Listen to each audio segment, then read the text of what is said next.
Welcome to yet another edition, an exciting edition actually, of the Best of Portland. I'm your host, John Dunn, and we welcome you here today. We have a very interesting conversation going to be taking place in just a few minutes with our guest today, Jeffrey Laeng of Avenue Mortgage. He is District Manager of Avenue Mortgage, and also he carries a title that is rather unique. Jeff, welcome to the show. Thank you very much. Pleasure to have you here. Thank you. Your card, you gave me your calling card, and it showed a title of a CMPS. What is a CMPS? It's a designation. It's called Certified Mortgage Planning Specialist. That's actually a designation that less than 2% of all mortgage originators in the United States have. And one of the requirements of this is you have to take an extra 20 hours of education per year above any state and or federal requirements out there. It really allows me to help my clients manage their cash flow more effectively, as well as manage their mortgages, to really help them get the most out of their mortgage, because we all want to become financially independent. That must be a tough certification to get if only 2% of loan officers have it. Absolutely, but you have to distinguish yourself from every other loan officer out there. I agree. On the news, in the last 2 to 3 weeks, it's been covered almost on every broadcast station, and that is the topic of foreclosures. Can you kind of address for us, why are foreclosures rising right now? You know, this thing started back in 2007, 2008, and yet we seem to be having a real surge. Right. It's quite the talk on the news. You're absolutely right. I think there's a few reasons, but one of which is that you got unemployment. You got rising unemployment. Even though they say that's stabilizing a little bit, there is still rising unemployment out there. The other big factor is that something we haven't seen so much in the past is people are willing to walk away from their homes now like they never have before.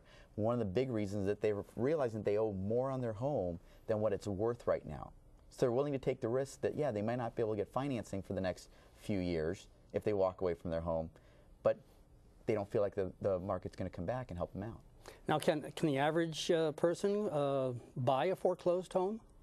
Oh, not just, you have to be able to have good credit, but there's things that go into a foreclosure. If you're at the courthouse steps or you're at an auction, you have to have cash to be able to buy the home then. But if you get to the process before it gets to a foreclosed home, then yes, the average person can still buy a foreclosed home or what we call a short sale home. Now, I heard just the other day on CNN that only 4% of loans in default are getting modified or refinanced. 4%, there's like 7 million or more homes in default. Why such a low number?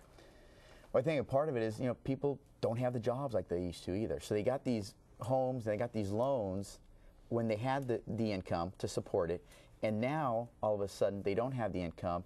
And you're right, modifications are taking 7, 8, 9 months, even a year in some cases. In fact, I just talked to a client the other day, and he was going through a modification, and I've been trying to help him through the process with his bank, and it's taken 9 months to be able to try to get this thing modified. And they've offered him 4.5%. He started the modification, making these modified payments. Now they're saying he has to go back through the process because the appraisal they did is a lot less than what the loan is worth. Okay, so he's lost some value. Exactly. Okay. And sometimes also when they do modify them, the people end up losing their job or they aren't able to make the payments, so it goes back into modification. It also goes back to the fact that if they owe $200,000 and it's worth $160,000, $170,000, they're really thinking, why am I making these payments? Okay, so that accounts probably for the whopping 51% of loans that have already been modified creeping back into default. Absolutely, correct. Okay, so it's the job market. Well, we need more jobs. It's a big factor, yes. Yeah, okay, well, it certainly is in the news, and it's certainly gaining momentum. Absolutely. With these values, it's been my understanding that that determines whether or not you're going to get a good loan to value. How are appraisers able, with foreclosures and everything else, to actually come up with an appraisal? Right. Yeah, I'm not an appraiser, obviously, but I'm just going to share with you what I know about what appraisers talk about. They are able to, on their reports, state if a home that they're using as a comparable sale was a distressed home or was in foreclosure. If they're going to use that home, they can state that we did adjust this particular subject property up a certain amount above and beyond what this other comparable was because it was a distressed home. Okay. In that neighborhood. I think I'm getting a picture here, and it's not necessarily a good one. We're going to take just a little break. We'll be right back, but we do have a clip that we want you to take a look at this time. Jeff, you've got a lot more questions to answer. Are you ready for this? Fire away. Fire away. We'll be right back. Thank you. I'm John Dunn, your host with the Best of Portland. See you again next week.